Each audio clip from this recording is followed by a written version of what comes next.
Welcome to another Soul Stories production. As we discuss, environmental justice is economic justice with Ishmael Buckner. Get ready to be blown away. Let's listen in. So my name is Ishmael Buckner. I'm from DC slash Southern Maryland. I got active in environmental work when I was or sort of climate work, probably about 2006 while I was still in high school. Wanted to come together with a friend. I give her a shout out, Dominique Hazard. And we came together to sort of start a club at our school that we wanted to focus on climate change. This was the year after Hurricane Katrina had hit.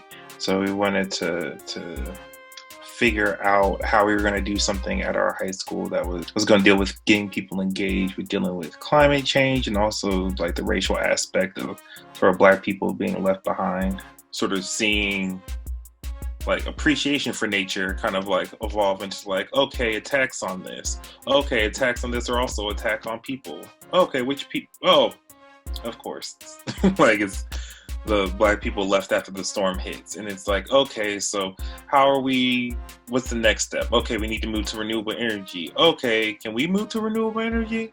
How do you get this? Who gets the jobs with this? Wait, whose energy bill goes down? Okay, and then, this is the world where you're like, oh, how much does it cost to fund a house? Oh, most people, you got to own a house? Okay, for the people who, a little bit, the chunk of people who do own, can they afford to put solar panels up? But the state can give a credit, so then people can't, so then Black people around us can't afford to do this I think that was sort of like part of the evolution there. So when we think about environmental justice, it's sort of an onslaught on health of Black people. I would say that effect on health, one, is costly.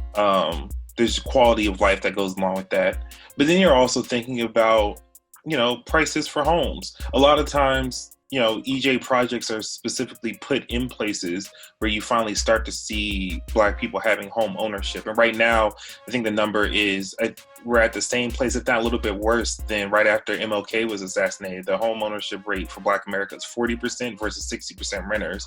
And then when you actually do have that home ownership rate, Black homes don't appreciate at the same rate that white homes do. When we're talking about environmental justice, right, there's 17 principles for environmental justice.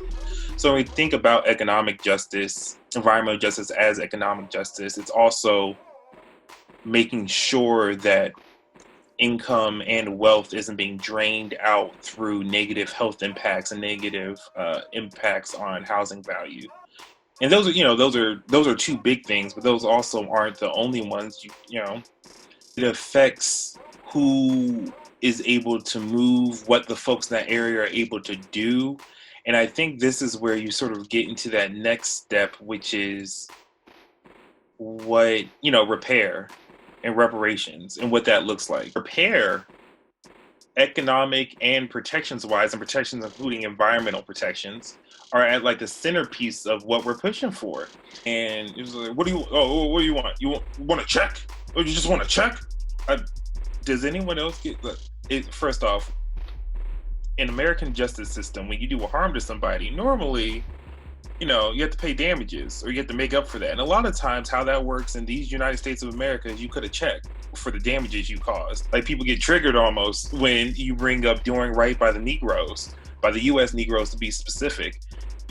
Families that experience slavery here and Jim Crow here and just constantly having stuff taken or being shut out or being used and abused and tossed to the side when it was convenient for somebody else. I talk about, and I agree with this idea of closing the racial wealth gap for households and for people and families, but also like a set of protections. But protections have to be backed.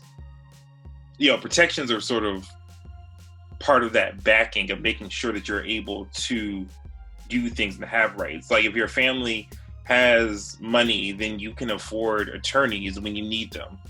If your family, we have federal protections for things, and then, we have to work those out to make sure that they work right, then you have somebody who's able to step in, or groups of people who are able to step in and cancel shit or charge people money and fines and fees when they mess up and infringe on your rights. So rights have to be sort of, they're backed by institutions and also by people, and they have to be made real.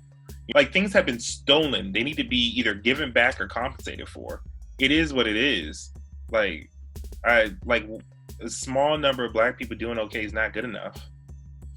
Like, we need folks to be compensated and to be protected at minimum. And we should be on one accord around trying to get those things and fight for them.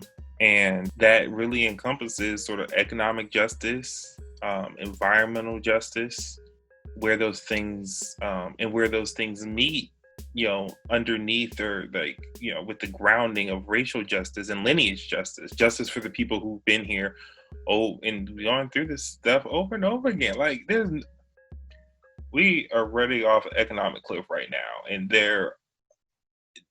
very few people have a parachute. Like, it's a problem. If you can, go ahead and get the book, From Here to Equality: Reparations for Black Americans in the 21st Century by Kirsten Mullen and William Sandy Darity. I think reading that book, it sort of gives, like, I haven't even finished the whole thing, but just what I read, I'm like, oh Lord. But aside from, sort of these stories that are bad things happening, it's also a story that really places, like, you really see the contributions to how the discrimination started from the get-go. Like, Black Civil War soldiers weren't even compensated half as much as white ones, even though Black Civil War soldiers were the ones who were much more likely to die in the Civil War. Like, if they captured folks, they might keep the white boys as prisoners. They would torture and kill the Black Civil War soldiers, and we weren't paid even half as much as the white ones were, even though we were the ones that were in more danger. It don't make no sense. Like, and I would say the EJ director over at the NAACP is Jackie Patterson. So she's somebody, and if you look up like the EJ team over there, if you reach out to some of the staff there, she's pretty well connected, both in terms of the EJ stuff at the NAACP, but a bunch of other EJ orgs. So EJ orgs can range. They're really, really local ones to really, large regional ones and bigger ones. So email is first name ISHMAEL dot last name BUCKNER at gmail.com.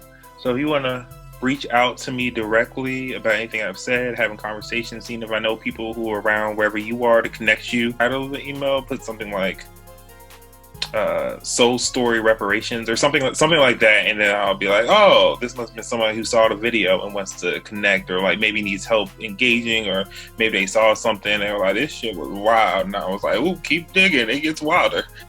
What a powerful presentation. If you like the video, please share, like, subscribe, and stay tuned by following at Soul Nation Inc.